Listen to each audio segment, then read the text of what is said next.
Olá, seja muito bem-vindo. Nós estamos estudando o livro de 1 Pedro. Bora lá?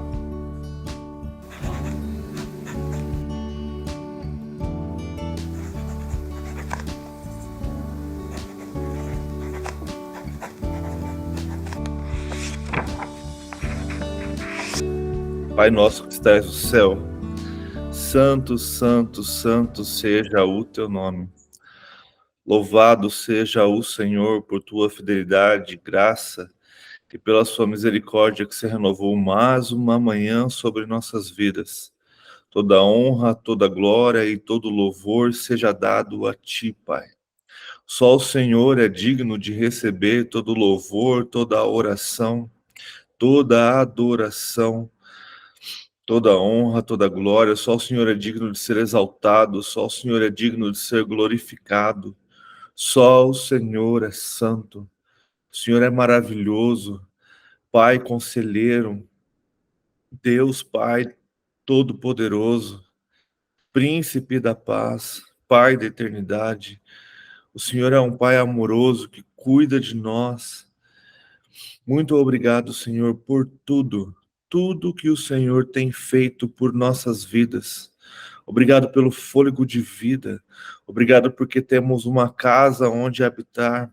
Obrigado pelo trabalho. Obrigado pelo sustento que o Senhor tem nos dado, pelo alimento sobre nossas mesas. Louvado, exaltado, engrandecido seja o Senhor. Obrigado porque tem cuidado de nós. Obrigado porque tem derramado da sua graça sobre nossas vidas. Obrigado, Senhor, porque tem cuidado de nossas casas, das nossas famílias. Toda honra e toda glória seja dada a ti, Senhor, porque o Senhor é maravilhoso, um Deus bom, um Deus misericordioso, mas um Deus justo e também cheio de amor. Louvado e exaltado seja teu nome. Obrigado, Jesus, porque deixou todo o seu poder de Deus, deixou sua glória, se fez de homem, veio viver entre nós, habitou entre nós, passou por todas as coisas que passamos, mas venceu. Obrigado, Jesus, porque não desististe de nós. Obrigado, Jesus, porque se entregou na cruz. E se entregando na cruz, teve um momento onde o Pai esteve distante, onde todos os nossos pecados ali estavam sobre ti. E isso fez com que nos uníssemos para sempre ao Pai. Obrigado, Jesus, por tudo que passou e por tudo que fez, por amor a nós. Porque se não fosse isso, a nossa dívida é impagável, nós já estaríamos condenados, Pai. Obrigado por esta graça que nos purifica, nos justifica, Senhor. Louvado e exaltado seja teu nome. Obrigado, Jesus, porque vivo está. E isso nos dá a certeza de uma vida eterna ao teu lado. Nós te glorificamos, nós te exaltamos, porque o Senhor é bom. E o Senhor é o único digno de ser louvado, o único digno de ser exaltado. Toda honra, toda glória e todo poder seja dado a ti, Senhor, hoje e sempre. Espírito Santo, vem nesta manhã ministrar aos nossos corações. Vem falar através da tua palavra aos nossos corações e à nossa mente. Que possamos, através da tua palavra, Senhor, tirar conceitos para a nossa vida, tirar princípios para a nossa vida, para que possamos andar firmados na tua palavra, para que possamos andar firmados no Senhor todos os dias, para que os princípios da nossa vida estejam firmados nas tuas escrituras. Espírito Santo nos revela aquilo que não aprenderíamos, Pai, se estivéssemos apenas fazendo uma leitura e dependendo apenas de nós, que o Senhor venha revelar a nós aquilo que o Senhor tem para este tempo, para que possamos sair daqui cheios cada vez mais da tua palavra e na certeza de que o Senhor é por nós. Espírito Santo, derrama dos teus dons sobre nossas vidas conforme a tua vontade e conforme o teu querer. dom de conhecimento, dom de sabedoria, dom de profecia, fé, cura, milagre, dons de interpretação de línguas, dons de língua, dom de discernimento de espírito, Pai. Como vamos precisar desses dons nos últimos dias? Como vamos precisar do derramar do Teu Espírito para esses dias, para que não sejamos enganados, para que não sejamos levados por qualquer vento de doutrina, mas sim que estejamos firmados na Tua palavra, que sejamos como os bereanos, Pai, sempre buscando na Tua palavra a confirmação de tudo que ouvimos, Senhor. Para a honra e para a glória do Teu santo nome, para que o Senhor seja exaltado, para que o Senhor seja louvado. Pai, te peço pela vida de cada um aqui, Pai, que o Senhor venha derramar bênçãos sobre nossas vidas, que o Senhor venha derramar da Tua graça, que o Senhor venha derramar e multiplicar do Seu amor, que o Senhor venha estar agindo entre nós. O Senhor conhece os nossos sonhos e desejos, assim como também o Senhor conhece nossas dores e as nossas lutas. Que o Senhor venha estar agindo com o Teu Espírito sobre nós, derramando da Sua graça e das Suas bênçãos, mas também curando, também transformando, também salvando, também transbordando sobre a vida daqueles que necessitam. Para a honra e para a glória do Teu santo nome, Senhor. Para que o Senhor seja louvado através das nossas vidas, seja com as nossas famílias, que o Senhor esteja cuidando, que o Senhor esteja guardando, que o Senhor também os esteja tocando, para que eles também venham despertar e cada vez mais ter sede da Tua palavra, para a honra e para a glória do Teu santo nome, para que o Senhor seja engrandecido, Pai. Perdoa nossos pecados, perdoa os nossos olhos, a nossa língua, que muitas vezes não conseguimos controlar. Perdoa, Senhor, nossos pensamentos e desejos, Pai. Que o Senhor seja sempre, Pai, o que esteja em nossos pensamentos, e que o nosso falar seja sempre a Tua palavra, Pai, para a honra e glória do Teu santo nome, Pai. Nos ensina também a perdoar as pessoas que nos perseguem, aqueles que nos fazem algum mal, aqueles que de algum jeito tentam nos derrubar, Senhor. Ensina-nos a ter um coração como o Teu, um coração perdoador, para que não carreguemos mais estas pessoas. E sim, é para que a gente possa compreender que era o máximo que elas tinham para dar, Senhor. Seja, Senhor, com a nossa nação, seja com este povo, esteja despertando a Tua igreja, Pai, para momentos de oração, para momentos de busca. Chega, Senhor, de cristãos domingueiros, de pessoas que abrem a Bíblia e oram somente no domingo. Que o Senhor esteja despertando mais e mais pessoas para buscar o Senhor, para ler a Tua palavra, para fazer orações, para fazer jejum, para estar buscando ao Senhor. Que o desejo do coração dessa nação, Senhor, seja falar sobre o Senhor, sobre quem o Senhor foi e sobre a sua volta, para a honra e para a glória do Teu santo nome, Pai. Desperta, Senhor, esta nação, começando pela sua liderança, que os líderes começam a entender que sem oração é uma igreja morta, é uma igreja fria, é uma igreja que precisa se encher do Espírito Santo, que precisa buscá-lo verdadeiramente todos os dias, que a liderança comece a ensinar e ensinar e ensinar cada vez mais aos seus membros, ao seu corpo, que é necessário buscar o Senhor todos os dias, que é necessário ter intimidade contigo, Pai. Desperta, Senhor, a igreja brasileira, desperta esta nação para a honra e para a glória do Teu santo nome, Pai. Perdoa os pecados desta nação também, uma nação idólatra, uma nação carnal, uma nação onde o eu até dentro da igreja tem prevalecido, onde as pessoas não estão mais preocupadas com o próximo, mas estão preocupadas em ser agradadas demораdas em ser respondidas ou em ser vistas, Senhor. Tem misericórdia, Pai, do teu povo, tem misericórdia desta nação.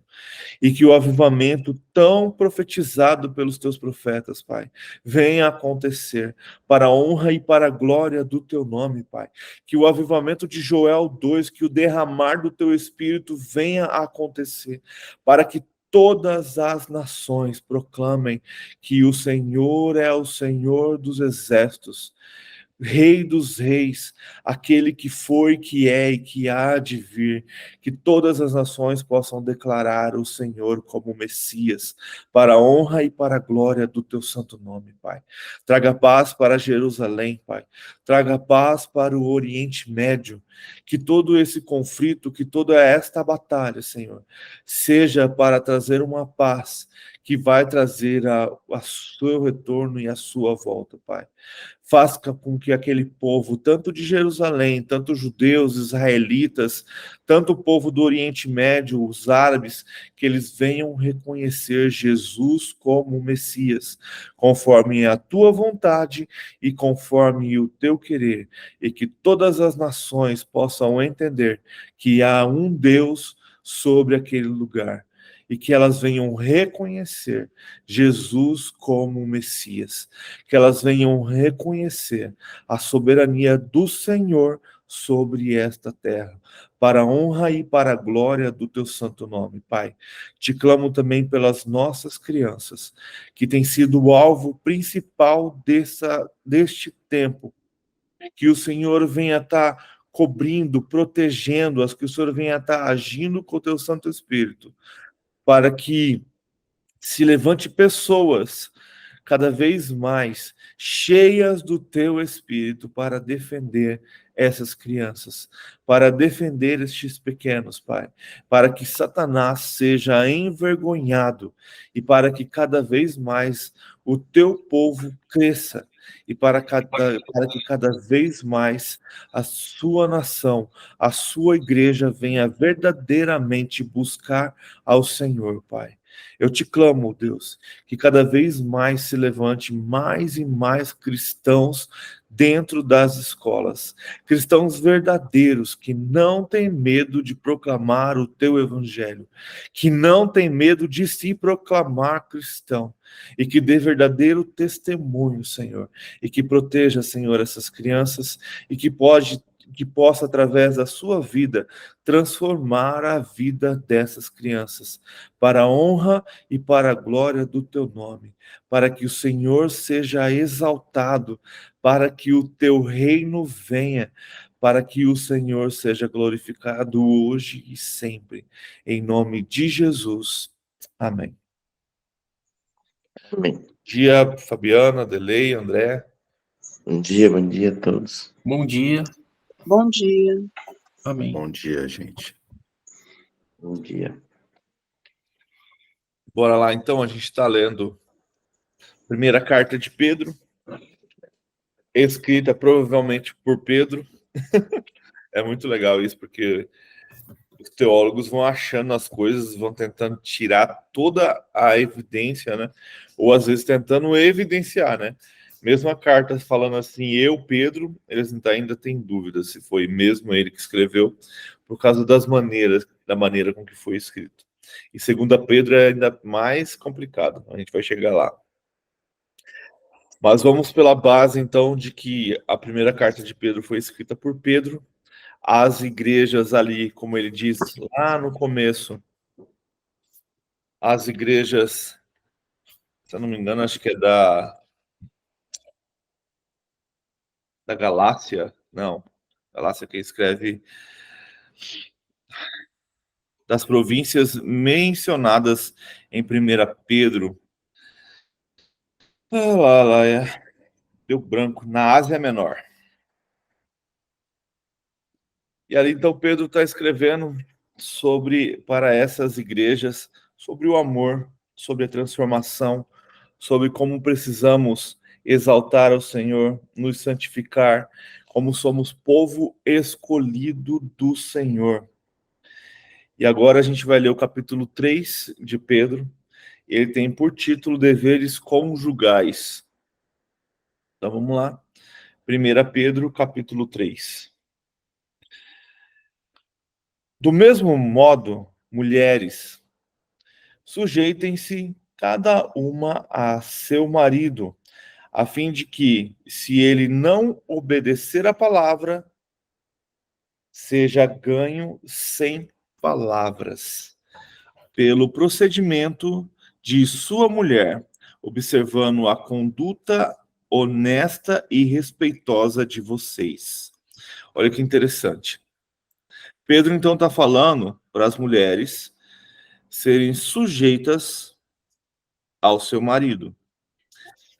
E a fim de que ele, se ele não obedece à palavra, que ele seja ganho sem palavras. Eu sei que é difícil, mas a gente percebe e vê em alguns testemunhos, muitas vezes a gente sabe que dentro de uma casa onde a mulher é convertida e o homem não, é muito difícil para a mulher, e é muito difícil também levar esse homem a se converter. Mas é possível. Deus sabe todas as coisas, mas Pedro está deixando uma dica aqui, que é o seu testemunho, é o seu modo de agir, é o seu modo de falar que vai levar essa pessoa para o evangelho. E não o seu modo de falar julgando, querendo pregar o tempo todo, querendo falar, você é um pecador, sabe? Sempre apontando o dedo. Então Pedro fala que essa pessoa seja ganha sem palavras. Pelo quê? Pelo seu procedimento. E, cara, isso não é só para a mulher não, tá? Para o homem também. Muitas vezes, quando a mulher não é convertida, é necessário, muitas vezes, a sua conduta que vai fazê-la ir para a igreja. Observando a conduta honesta e respeitosa de vocês. Eu vi uma vez o testemunho de uma missionária, que ela contando que ela deixou de ser missionária para cuidar do marido dela. E fazer o que ele... O testemunho dela é bem forte. E ele foi, assim, se converter no final da vida dele. E aí, quando ele se converteu, passou pouco tempo, ele veio a falecer, aí ela veio assumir o ministério de missionária, e aí ela foi levar a mensagem. E ela dá esse testemunho muito forte para mulheres. Mulheres sejam submissas ao seu marido. E ela fala, muitas vezes ela deixou de ir para a igreja para estar com o seu marido. Mas ela nunca deixou de orar. Nunca deixou de buscar ao Senhor. A gente muitas vezes coloca a igreja na frente da nossa família. É muito triste falar isso, mas eu já vi de liderança falando para se divorciar porque o marido não queria ir para a igreja. Você está colocando a igreja na frente da família. A gente tem que colocar Deus na frente de todas as coisas e a família vem atrás. E aí a gente tem que buscar a Deus. Qual discernimento ter? O que fazer? A Bíblia está ensinando. Seja a sua conduta respeitosa, seja a sua conduta um procedimento que vai fazer a pessoa observar e falar, cara, ela é diferente mesmo. Sem ficar julgando, colocando na cara, sabe? São coisas que, em vez de trazer a pessoa, repele. Éder, Sim. o que Pedro está dizendo aí é o famoso as palavras convencem e os exemplos arrastam, né? É um jargão famoso no meio militar. E a gente vem falando isso aí desde o começo dos estudos, que é a santidade, né?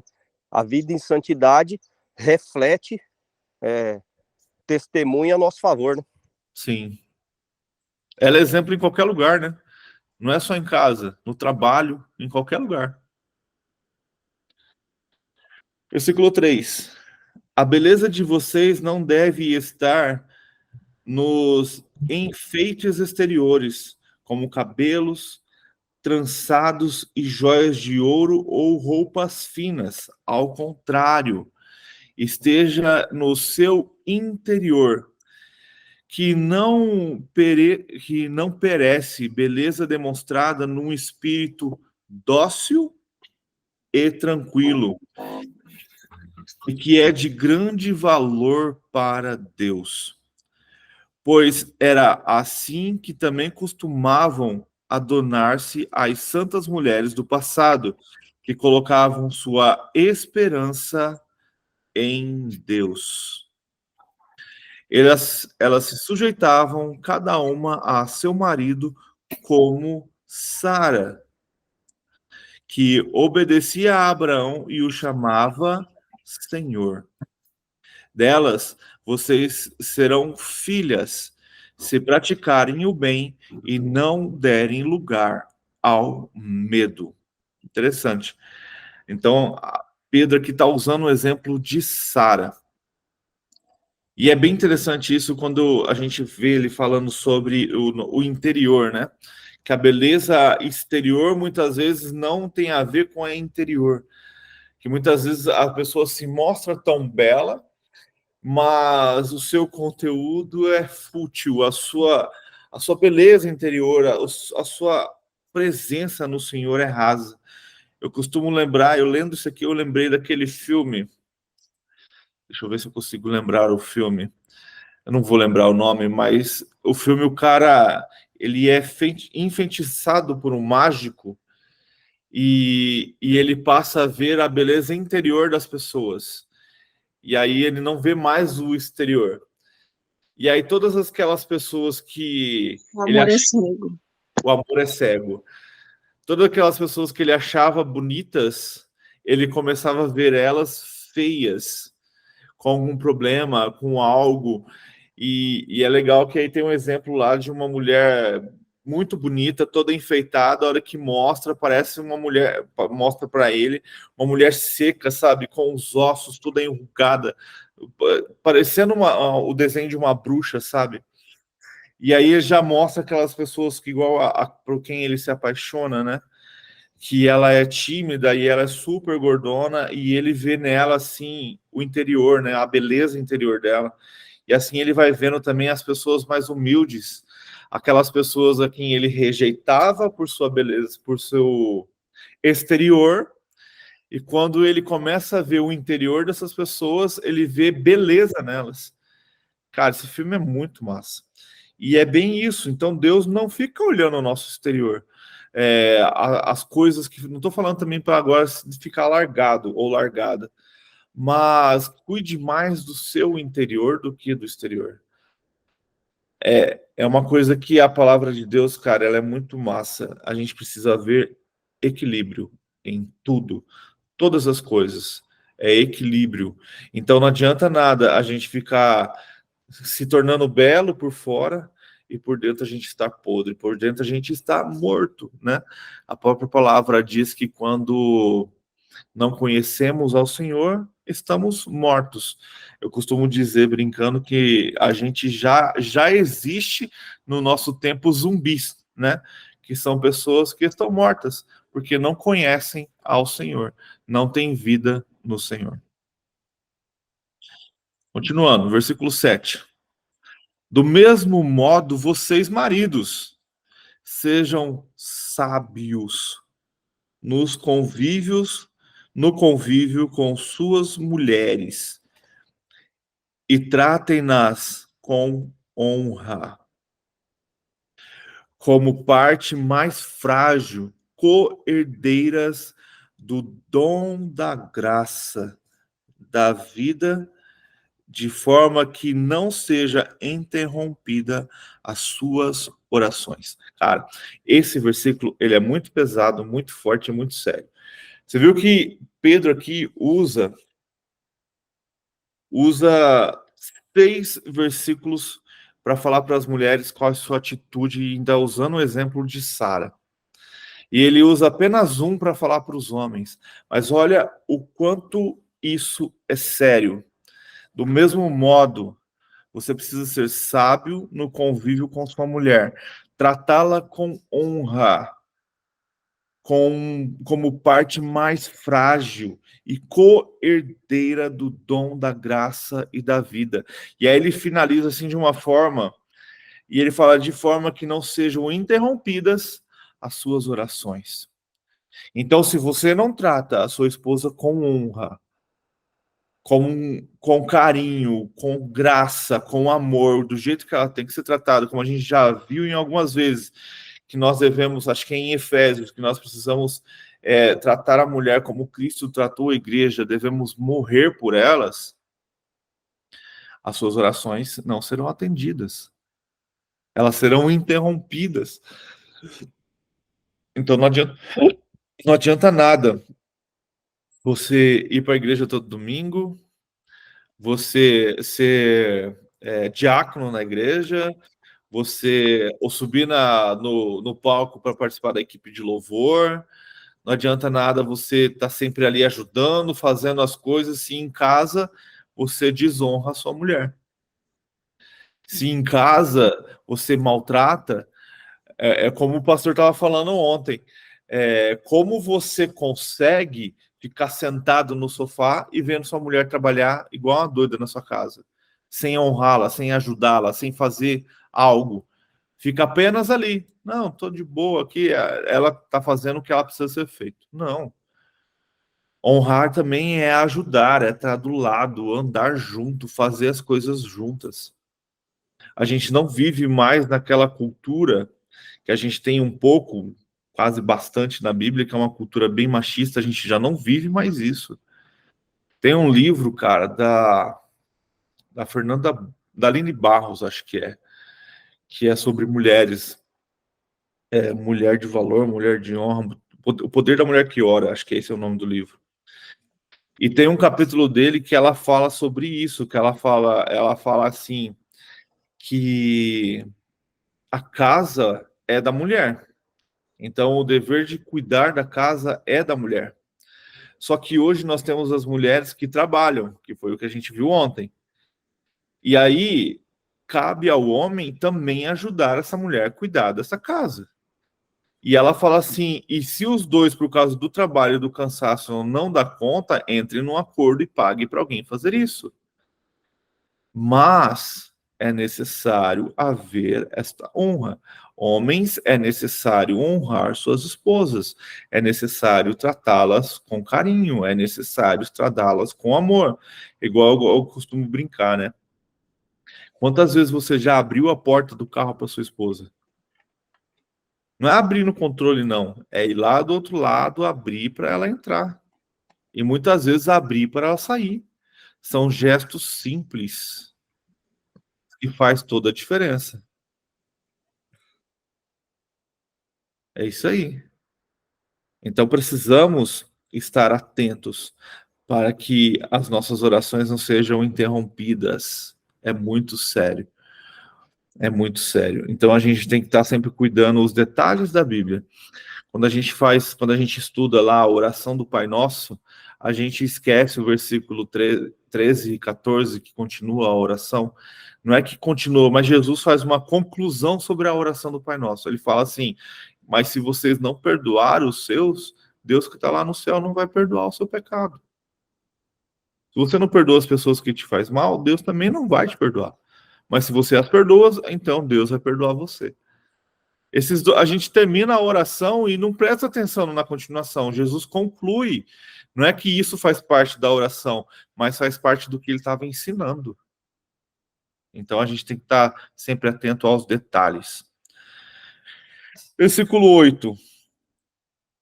Quanto ao mais, tenham todos o mesmo modo de pensar. Sejam compassivos. Amem-se fraternalmente. Sejam misericordiosos e humildes.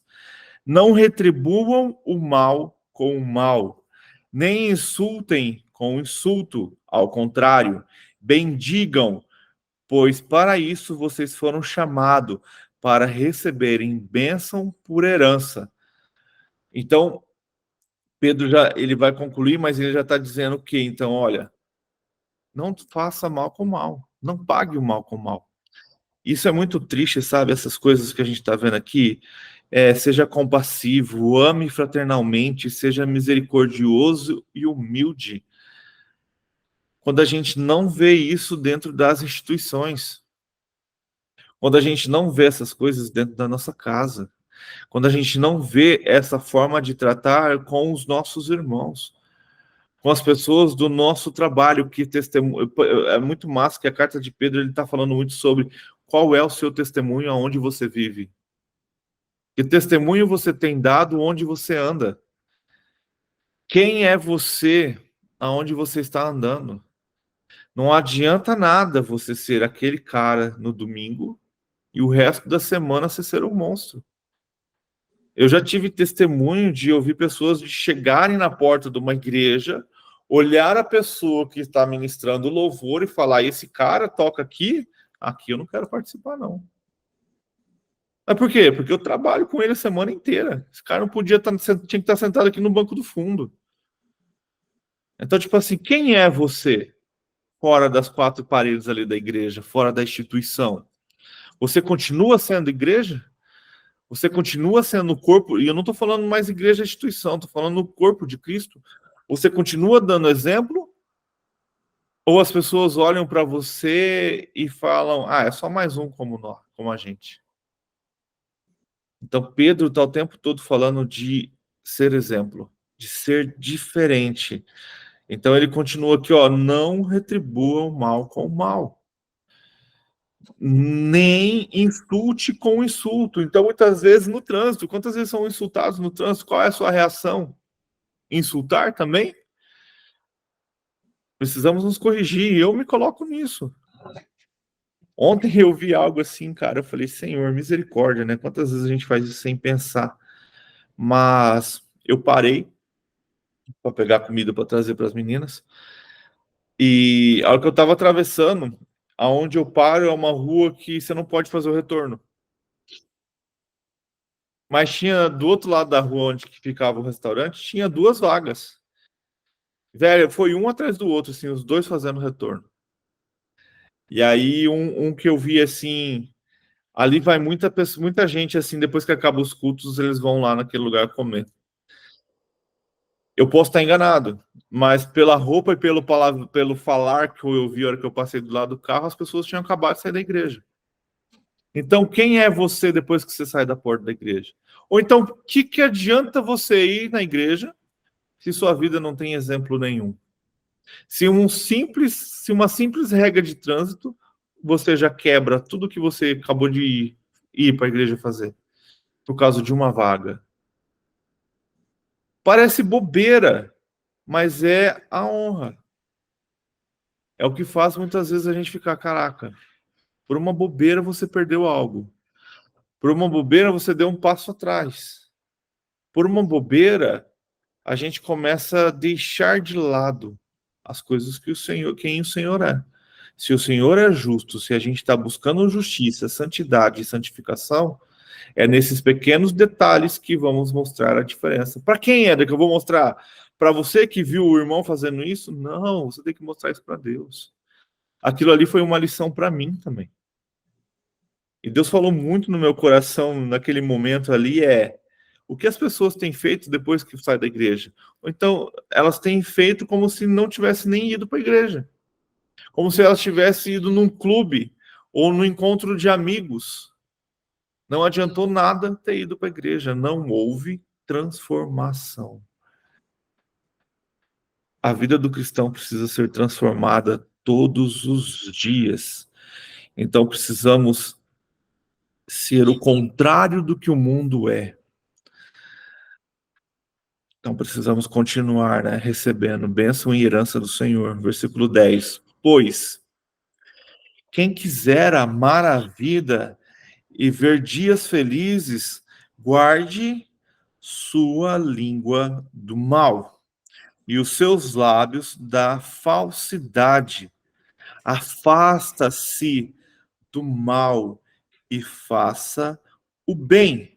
Busque a paz com perseverança, porque os olhos do Senhor estão sobre os justos e os seus ouvidos estão atentos à sua oração, mas o rosto do Senhor volta-se contra as práticas do mal. Olha quanto sério é isso. Se você tem uma vida, se você quer ter uma vida, amar a vida, ser feliz, ter dias felizes, guarde a sua língua do mal. Pare de fofocar. Cuida desse órgão aí que é o mais difícil de ser controlado. Em Tiago ele fala que é mais fácil o homem domar um cavalo selvagem do que a própria língua. É mais fácil, ele usa um exemplo que é muito mais fácil você controlar um barco com um timão que é nem 1% do tamanho do barco do que o homem controlar a sua língua. E aí ele está falando, cara, guarde sua língua do mal. Não é só Pedro que fala, Tiago fala, a gente está sempre ouvindo isso. E ele fala, continua, que os seus lábios da falsidade. Então não podemos também ser hipócritas. Afasta-se do mal e faça o bem. Quantas vezes eu já falei aqui, precisamos muitas vezes, em vez da gente querer ficar confrontando, precisamos fazer como José, sai vazado. Não conviva mais nessa bolha. Não viva mais ali, a não ser que não tenha o que fazer, a não ser que seja seu trabalho ou familiares. Mas se for rodinha de amigos, cara, e esses amigos estão te levando pro abismo, eu vi o testemunho de uma mulher, às vezes, ela falou assim, eu prefiro ir sozinha pro céu do que com a galera pro inferno. Se o seu testemunho, se a sua luz não consegue brilhar ao ponto de trazer essas pessoas para Cristo, cara, sai fora. Sai fora deste meio. Por quê? Porque este meio vai te levar pro buraco. E quando você cair, você acha que eles vão te ajudar? Vai nada, vai te empurrar para o mais fundo. E aí você vai lembrar dos seus familiares que tinham te avisado. Vai lembrar daqueles que tinham te avisado. Cara, quantas bolhas hoje eu já não participo mais. Ah, então você virou as costas? Não, eu simplesmente mudei meu rumo de vida. Se eu encontrar com eles, vou cumprimentá-los, vou conversar, vou fazer o que for preciso. Mas não são mais pessoas que eu fico buscando e querendo ter relacionamento. E muitas vezes acontece com familiares também. A gente só se vê quando precisa se ver. Mas já não são mais pessoas que eu chamo para vir para minha casa. Porque, infelizmente, sua conduta e sua índole não bate com a minha. Ah, Eder, o que você faz? Oro por eles todos os dias. Mas não faço questão de estar junto. A não ser que a conduta e o exemplo de vida deles mude. Lembrando sempre que eu tenho uma filha, uma criança em casa, que é influenciada por isso. Então, muitas vezes precisamos mudar de bolha, mudar de pessoas, mudar de ciclo. Ter outras pessoas, pessoas que vão te levar para o reino, pessoas que vão edificar junto com você, pessoas que vão encorajar você a também ir para frente. E muitas vezes levar o evangelho para essas pessoas, sermos diferentes. Vamos continuar. Lembre-se, quem quiser sempre falar, fiquem à vontade.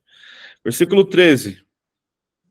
Quem há de maltratá-los, se vocês forem zelosos na prática do bem?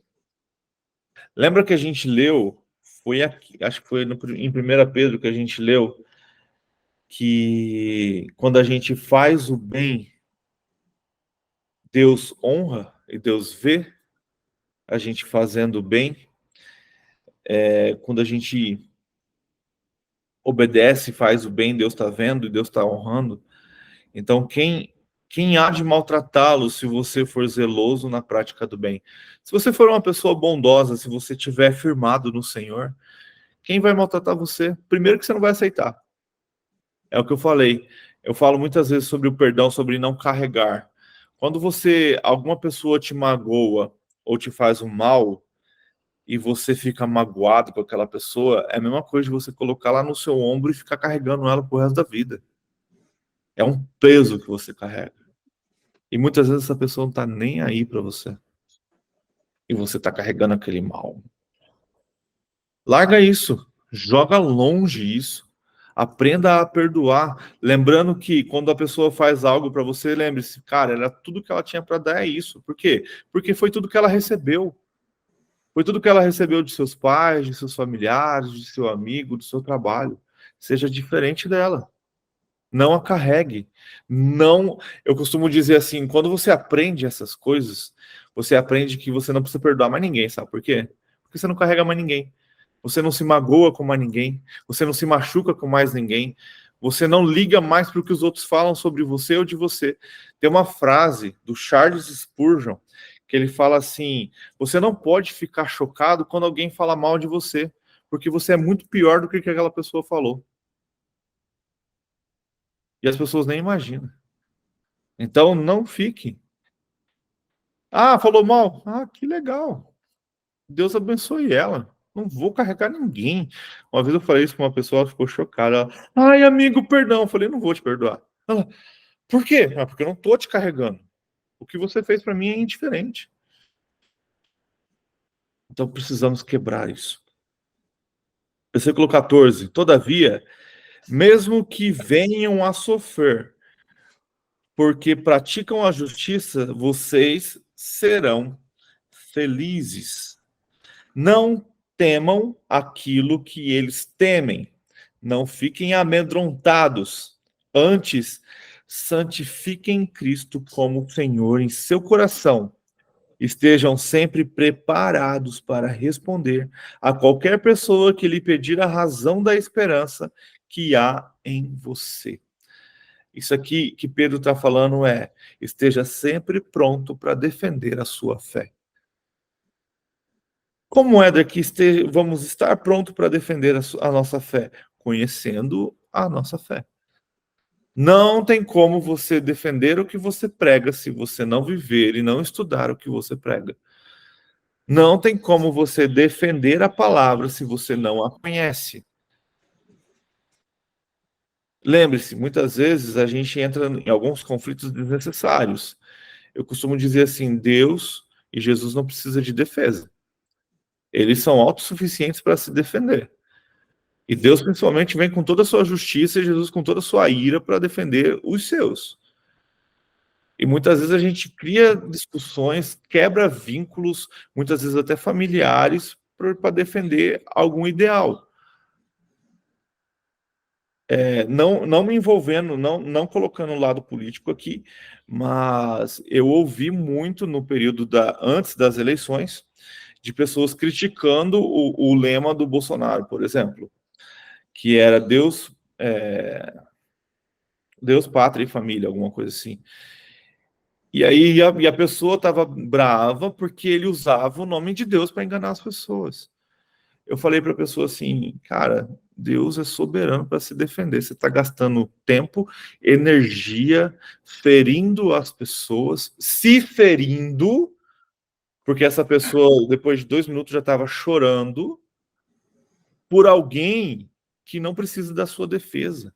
E sim precisa que você ensine o amor. E sim que você ensine a justiça. Mas, cara, Deus, ele sabe se defender.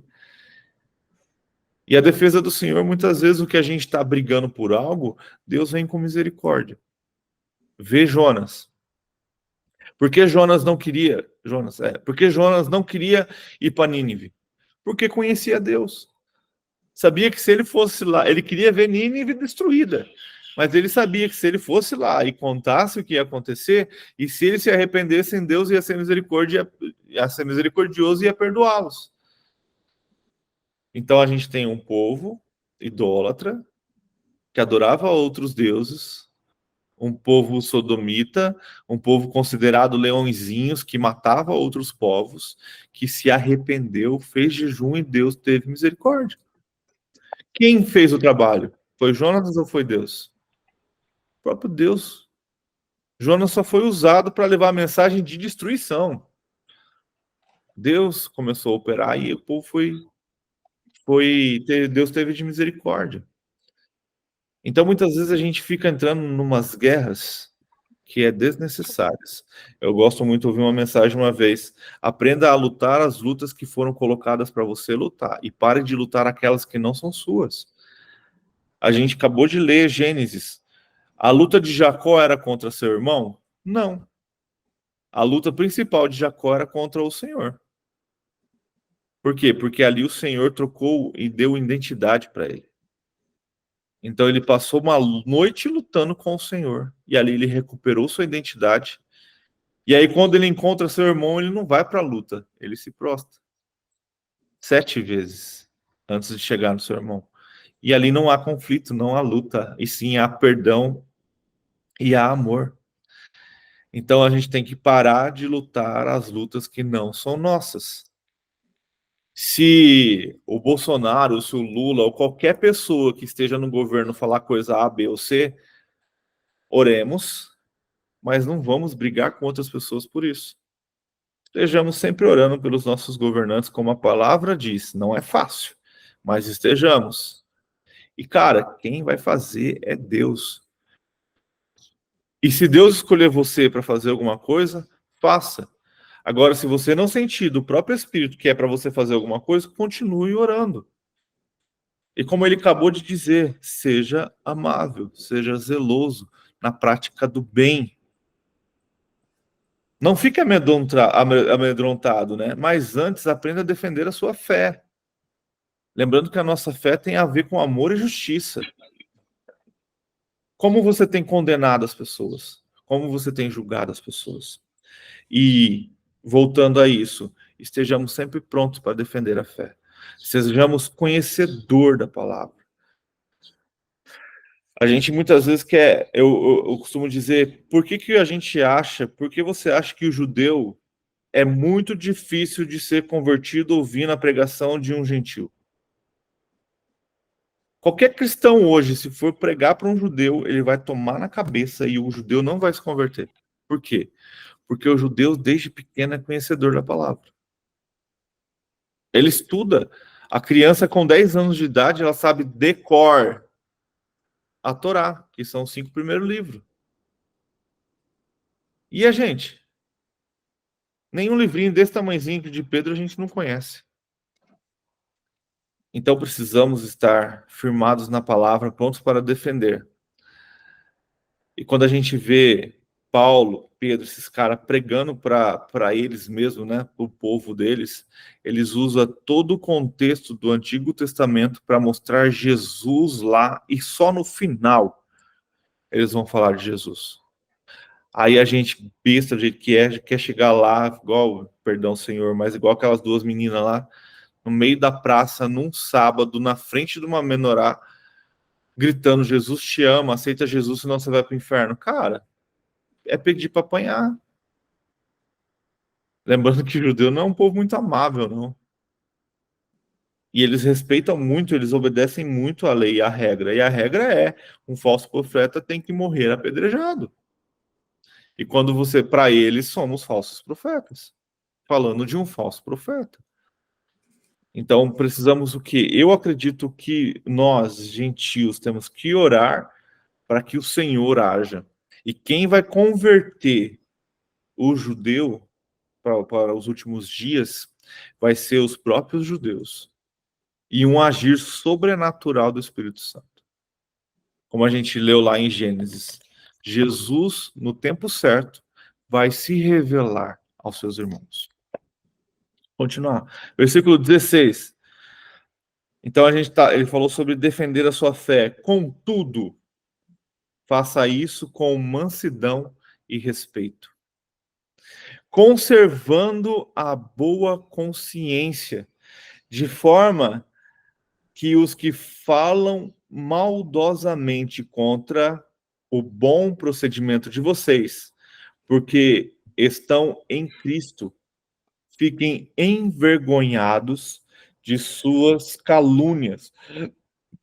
É melhor sofrer por fazer o bem, se for a vontade de Deus, do que por fazer o mal. Cara, olha esse versículo. É melhor sofrer por fazer o bem, se essa for a vontade de Deus, do que por fazer o mal. Ele está repetindo o que a gente leu anteriormente. O que é o castigo para aquele que cometeu um erro? Ele é digno do castigo, ele é digno da repreenda. Mas quando você é castigado por fazer o bem e por fazer o certo, Deus o recompensa, Deus vê e Deus o honra. Ele está repetindo isso de outra maneira. É melhor então sofrer por fazer o bem, se essa for da vontade de Deus, do que por fazer o mal. Então é melhor a gente continuar fazendo bem, continuar fazendo a vontade de Deus. Por isso que precisamos estar sempre buscando ao Senhor, para que estejamos sempre no centro da vontade dele. E se a gente for sofrer por fazer a vontade de Deus, que o nome dele seja glorificado através das nossas vidas. Eu estava estudando e o cara que estava dando a aula, ele falou assim, a gente não acorda querendo ser mártir, mas a gente é tão cheio do Espírito que quando for preciso a gente vai ser. Não é fácil, mas nesses últimos dias que a gente está vivendo, a gente vai sofrer muito por fazer o bem, por ser amável, por levar a mensagem de salvação e por levar essa mensagem de transformação.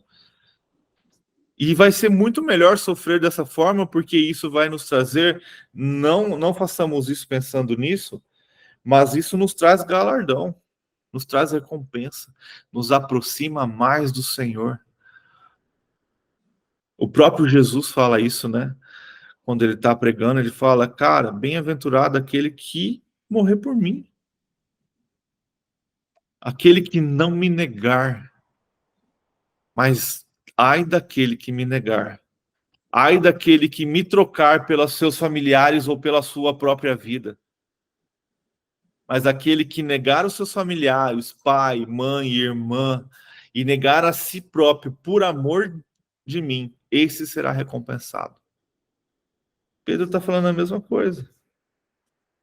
Vamos continuar. 18.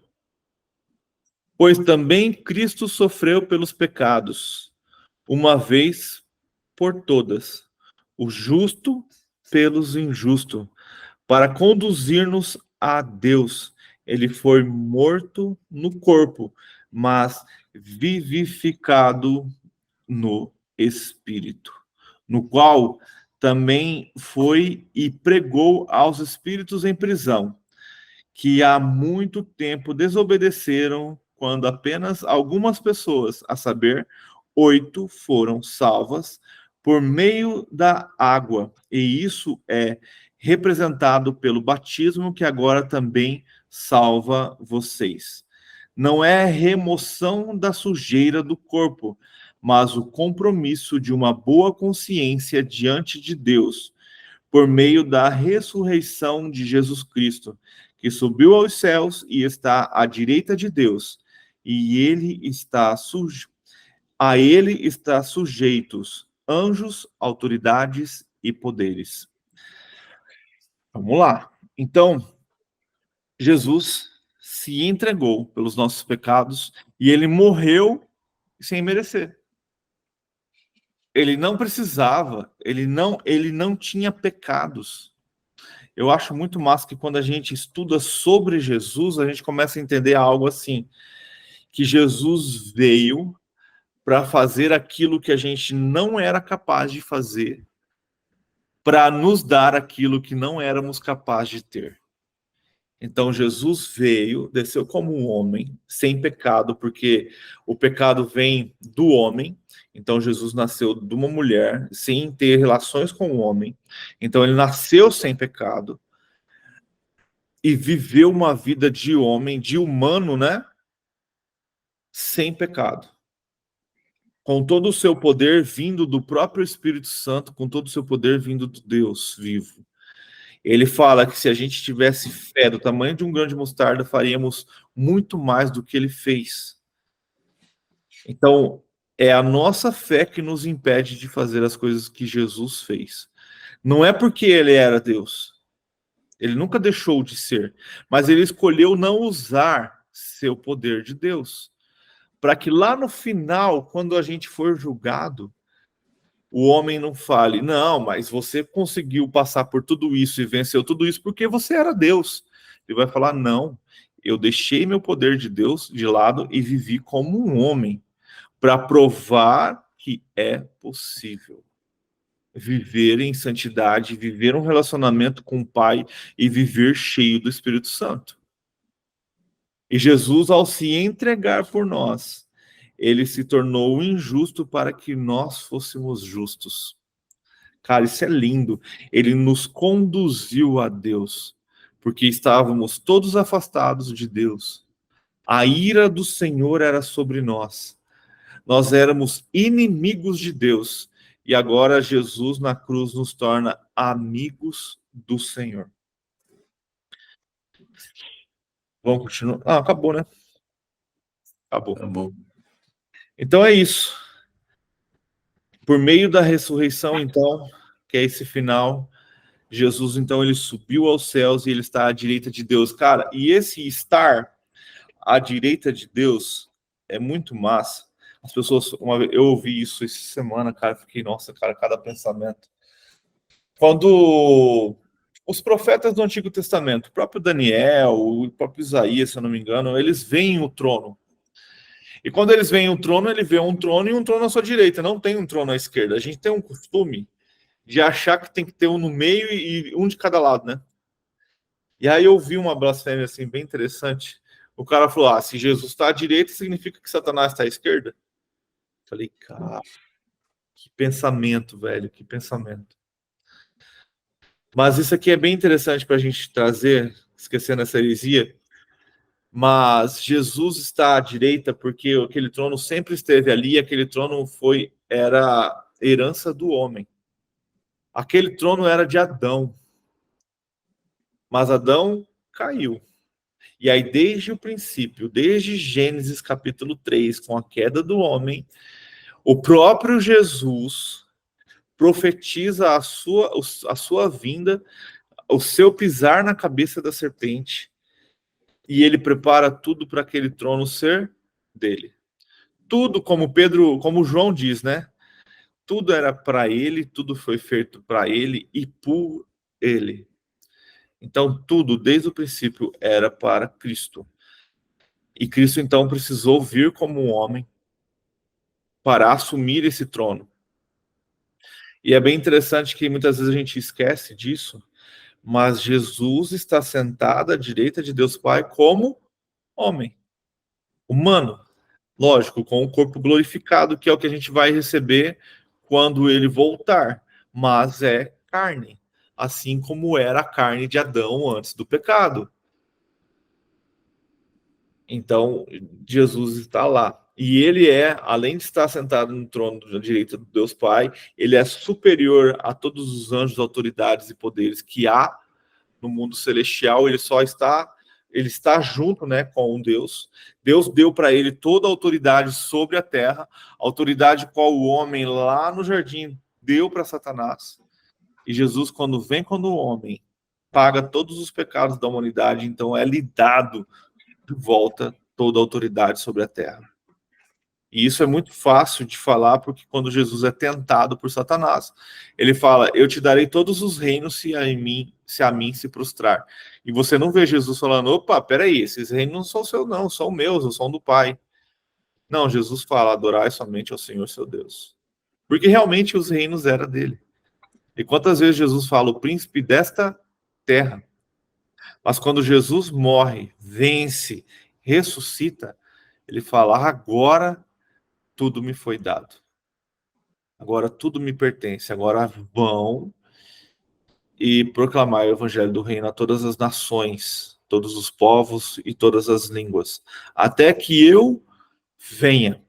E aí a gente fica assim, pô, os discípulos, Jesus, todos estavam esperando a volta de Jesus. Por que faz 2000 anos e Jesus não voltou? Por amor e misericórdia de nós. Para que o evangelho do reino chegasse até nós. Agora já temos 8 bilhões de pessoas na Terra. Está na hora dele voltar. Está na hora dele voltar. E se a gente for contar, isso é uma linha teológica de pensamento assim, Deus gosta muito de números. Se vocês prestarem atenção na Bíblia, tem muito sobre números. E os números têm muitos significados. E desde o princípio Deus colocou algo bem interessante: 6 dias de trabalho e 1 de descanso. Então sempre tem 6 dias e 7 dias. 7º dia. E aí quando ele institui isso para os judeus, ele institui então 7º dia, 7ª semana, 7º mês, o 7º ano. E aí tem também a 7ª década e o 7º século. Qual que falta? O 7º milênio.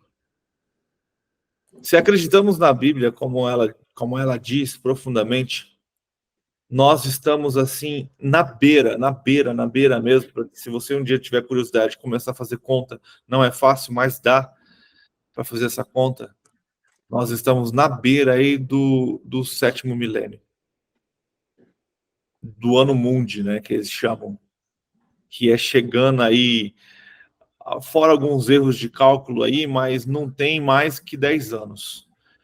Tem uns cálculos aí que, na verdade, a gente entra este ano no ano 6000. Tem os cálculos que falta 7, mas não passa de 10 anos esse cálculo. Porque existem alguns erros históricos. Mas o calendário está entrando para o 7º milênio. E o 7º milênio seria o quê?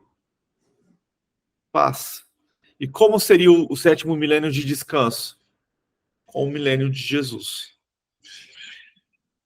Então, cara, eu tenho no meu coração cada vez mais certeza de que a volta dele está muito próxima, e a gente precisa estar muito firmado no Senhor, firmado na sua presença, firmado em tudo que ele pode e tudo que ele vai fazer. E estar atento a todos os sinais, lembrando que ele tem todo o poder. Lembrando, trazendo uma visão um pouco pós-tribulacionista, que no fim de tudo, nos últimos 3 anos e meio, quando Satanás assumir o trono, quando o falso profeta e o falso anticristo se revelarem, Deus autoriza que eles nos persigam e nos matem. Está lá em Apocalipse.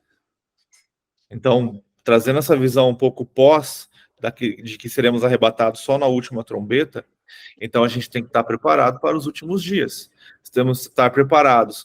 A própria palavra fala, lá em Daniel, feliz aquele que viver até o último dia, e feliz aquele também que for morto por Cristo, que o nosso nome será escrito lá no alicerce do templo. Então, o que precisamos? Independente se vai ter arrebatamento antes ou depois, no meio, não importa. Precisamos estar preparados o tempo todo. O tempo todo. O Ander, como militar, tem que estar sempre preparado para o combate, mesmo que ele não venha. Feliz ele se todos os dias ele não precisasse combater ninguém, mas todos os dias ele tem que estar sempre atento e sempre preparado para que tenha um combate. Se não houver, glória a Deus. Mas se houver, eu preciso estar pronto. E nesse combate que eu estou falando, como que a gente pode estar pronto? A gente pode estar pronto lendo, buscando, orando, jejuando e estando sempre firmados no Senhor. É assim que a gente busca ao Senhor. Bom dia, Beth. Bom dia. Você veio para orar? Ah, misericórdia. Perdi a hora. Então que a gente esteja sempre firmados no Senhor, prontos para o combate, lembrando que o Senhor é soberano sobre todas as coisas. E nessa última parte que ele fala do batismo, o batismo ele é muito importante, mas ele faz parte da salvação, mas ele não é a salvação. Ele faz parte, a salvação, sim. E não só Noé, na época de Sodoma também, mesma coisa. E nós precisamos fazer como Noé, sabe? Você falou assim para quem? Para o André, ele acabou de escrever. Ah, desculpa. Então precisamos entender que o batismo faz parte, sim, de algo, mas ele não é a salvação. Ele faz parte da salvação. Eu estudando uma vez, eu entendi. O batismo é como se fosse um passaporte para a nossa entrada no reino, para as coisas que teremos, né? Como galardão, recompensa, todas essas coisas. Mas e aquelas pessoas que aceitaram a Cristo no seu leito de morte e não foram batizadas? Estão salvas, estão livres da ira de Deus. Mas a sua participação no reino não haverá. Como assim, Éder? Cara, o galardão do Senhor tem a ver com recompensas, tem a ver com posto, com trabalho, com o que você vai fazer e aonde você vai morar. Quando a gente começa a destrinchar isso, que é uma conversa bem grande, eu não quero me aprofundar nela agora, mas pensem nisso. O que a gente faz aqui na Terra tem a ver com os galardões, com o livrinho da recompensa que Jesus vai abrir lá no final, tá escrito em Apocalipse. E esse livrinho da recompensa tem a ver com o que, Éder? Com onde vamos morar, o que vamos fazer, qual será nosso trabalho, qual será a nossa função, nosso cargo. Lembra que na perna de Jesus está escrito Rei de Reis? Então significa que no reino de Jesus haverá reis. Mas como esses reis vão ganhar autoridade? O próprio Jesus dará a eles conforme o que eles fizeram na sua vida. Não devemos buscar ao Senhor pensando nisso, mas devemos viver uma vida com um propósito na presença do Senhor. E lógico, qualquer coisa que Ele nos der no seu reino será maravilhoso, mas no reino de Deus haverá governos, haverá funções, haverá trabalho, e o batismo tem a ver com isso. Tem a ver com as suas escolhas, tem a ver com morrer e ressuscitar para Cristo. Fechou, gente? Muito massa, né? Que ele fala de Noé, né? Que 8 foram salvos. E desses 8 chegaram até nós, né? E agora, como o André falou, hoje nós vivemos o tempo de Noé, onde as pessoas estão comendo, bebendo, vivendo sua vida, se dando em casamento, como se tudo tivesse normal. Assim como também em Sodoma e Gomorra, a mesma coisa, onde a prostituição, a promiscuidade, a iniquidade está crescendo. Então precisamos ser o justo, né? Como Deus encontrou em Ló. E precisamos também ser como Noé. E sabe o que é interessante do Noé? Vocês acham que começou a chover e Noé entrou em desespero e entrou na arca? Não. Noé foi avisado, olha o número de novo, 7 dias antes de começar a chover. Deus falou para Noé, Noé, entra na arca. E você sabe quem fechou a porta da arca? O próprio Deus. Porque a porta era enorme para passar todos os animais. Noé não tinha força para isso e não fez nenhuma engrenagem para fechar a porta. O próprio Deus fechou e selou a porta da arca. Então, assim como Jesus falou que os últimos dias será como no tempo de Noé, então um dos sinais dos últimos dias de Noé foi o aviso de que o dilúvio viria. Deus avisou quem? Noé.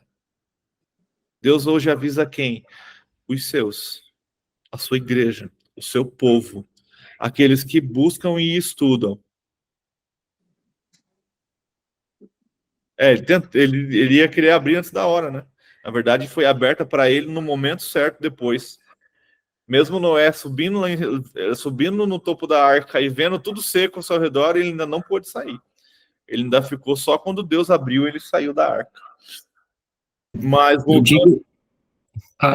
digo que ele poderia querer abrir para as pessoas irem entrando naquele momento, né? É verdade, mas aí já era tarde. Aí não ia virar uma bagunça generalizada. Acho que por isso que o Criador selou também.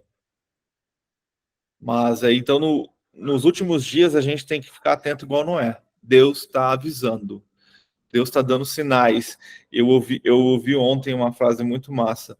Deus está usando a natureza para que a gente enxergue os sinais de que ele está voltando. Começa a prestar atenção na natureza. Começa a prestar atenção nas coisas que estão acontecendo que nunca aconteceram. É só você olhar. Ah, tá acontecendo isso, isso, isso. Vou lá na Bíblia.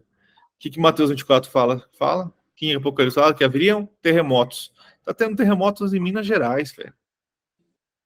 O que Daniel fala? Que a ciência se crescerá e se multiplicará. O que isso quer dizer? O conhecimento. O que é a inteligência artificial? O que é essas... Se eu falar aqui, vai bloquear o vídeo. Depois eu não consigo subir no YouTube. Esse dia eu falei uma palavra aqui e eu tive que cortar aquele trecho e subir de novo o vídeo porque o YouTube derrubou meu vídeo.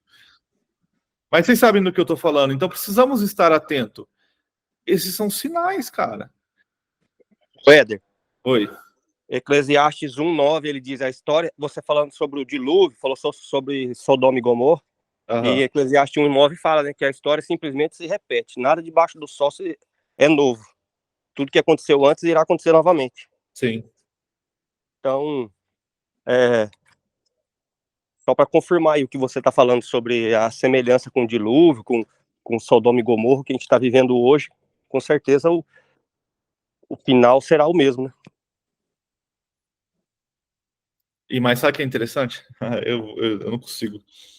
Para a gente concluir, a gente tem que interpretar certinho o que Jesus quis dizer, né? Que ele fala assim, que um será tomado e o outro será levado. Assim como no tempo de Noé. Noé foi guardado e aqueles que ficaram na terra foram os levados desta terra. Então precisamos ficar atentos. Quem será levado e quem será deixado. Lembrando que que a Bíblia toda fala que a terra é nossa herança. Levanta a mão quem vai ficar contente quando Jesus vier. Eita, eu vou subir contente, hein? É isso aí. Precisamos... E aqueles bem assim, e a minha esperança é como a de Paulo. A minha esperança hoje é como a de Paulo, de verdade. Eu espero estar vivo até lá e espero ver. Espero ver. Vai ser fácil? Não acredito que será.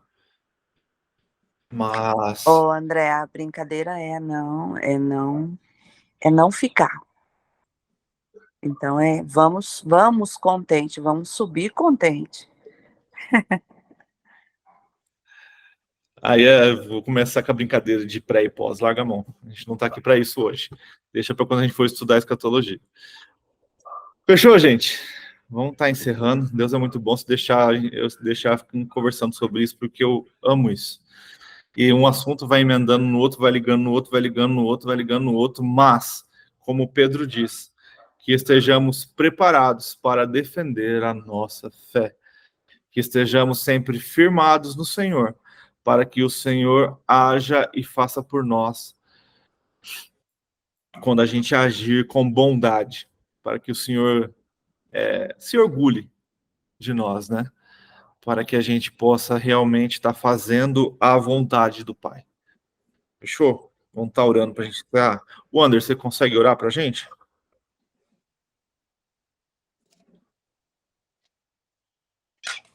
Consigo sim, peraí que eu vou lá para dentro de casa, que eu tô aqui mexendo com meus animais. Peraí.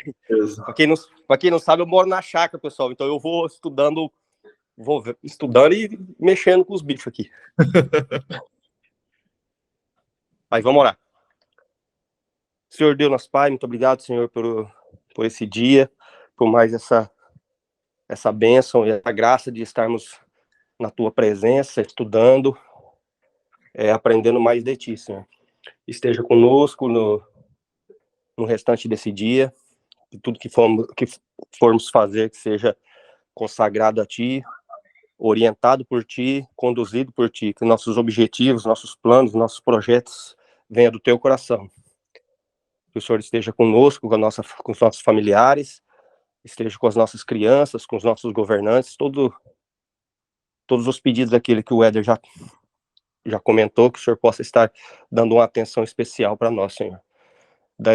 Derrama sua misericórdia sobre nós, que o teu povo, que a tua igreja, cada vez mais busque a tua presença, a tua santidade, Senhor. Amém. Fique conosco e nos nos dá novas oportunidades amanhã, Senhor, e outros dias de estarmos buscando a Tua palavra e o Teu entendimento. Que o Seu Espírito Santo esteja nos conduzindo e nos guiando em tudo que vamos fazer, e a nossa sabedoria venha de Ti, Senhor. É a minha oração em nome de Jesus. Amém. E assim a gente finaliza mais um estudo, e é maravilhoso a gente ver o agir de Deus, a gente ver o mover de Deus na sua escritura, e como Pedro mostra isso, mostra o quanto precisamos buscar e entender a Jesus. Cara, que livro maravilhoso. Que Deus possa te abençoar e que você tenha cada vez mais sede da palavra de Deus.